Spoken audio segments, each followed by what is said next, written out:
प्रयागराज के एक सेठ जी थे, बहुत बड़ी संपत्ति थी उनकी, सब कुछ था उनके पास में, लेकिन संतान नहीं थी। तो वृंदावन गए, वृंदावन से एक युगल सरकार ले आए और उनको लाकर के अपने घर में विराजमान कर दिया और उनका नाम रख दिया कुंज बिहारी। अब गांव के सब लोग आते, उनका दर्शन करते।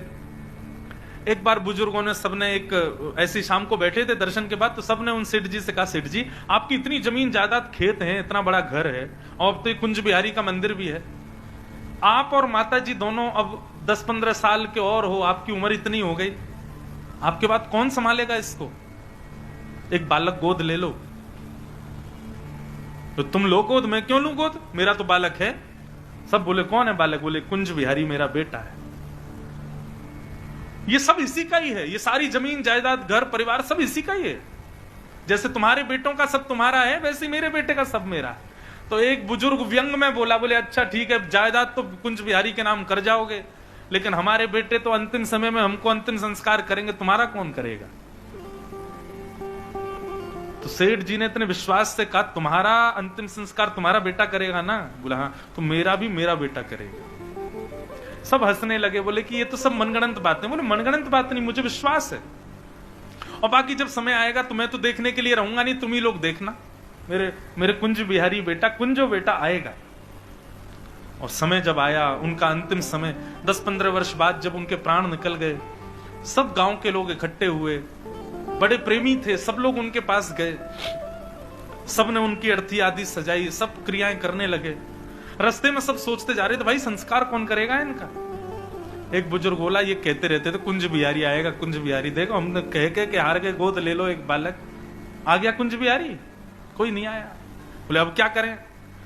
तो अर्थी के पीछे करीब 10-15 बालक रोते रोते चल रहे थे, छोटे छोटे बालक, और सब रो रहे थे, सेठ जी अब हमको दूध कौन पिलाएगा, अब हमको रसमलाई कौन खिलाएगा? सब गांव के लोग बोले, सेठ जी के कोई संतान नहीं थी, तो पूरे गांव के बालकों को ही अपना संतान मान के देखो, उनसे सब बालक कितने रो रहे हैं। सबने कहा भैया इनमें से एक से इनका संस्कार करा दो। बाकी के सब बालक तो गांव के थे, एक बालक दूसरे गांव का लग रहा था। अब सबने अपने बालकों को तो पीछे कर लिया, नहीं हमारे बालक क्यों करेंगे संस्कार। एक बालक खड़ा हुआ था, सबने कहा भैया तुम कहां से? बोले मैं बगल के गांव से हूं, सेठ जी मुझसे बहुत प्रेम करते थे, मुझे बहुत आनंद कराते थे, रसमलाई खिलाते थे। कहां चले गए? बोले बेटा एक काम करो, तुम ही संस्कार कर दो। बोले जो आगे। उसी बालक ने अपने हाथ में अग्नि लेकर के परिक्रमा करके सेठ जी का संस्कार किया। सब गांव के लोग बोले भैया संस्कार हो गया, अब चलो यमुना जी में स्नान कर लो सब लोग। सब लोगों ने जैसे यमुना जी में गोते लगाए, सब नहा के बाहर आ गए, लेकिन वो बालक गोता लगाया बाहर आया ही नहीं। गोताखोरों ने ढूंढा लेकिन बालक नहीं मिला।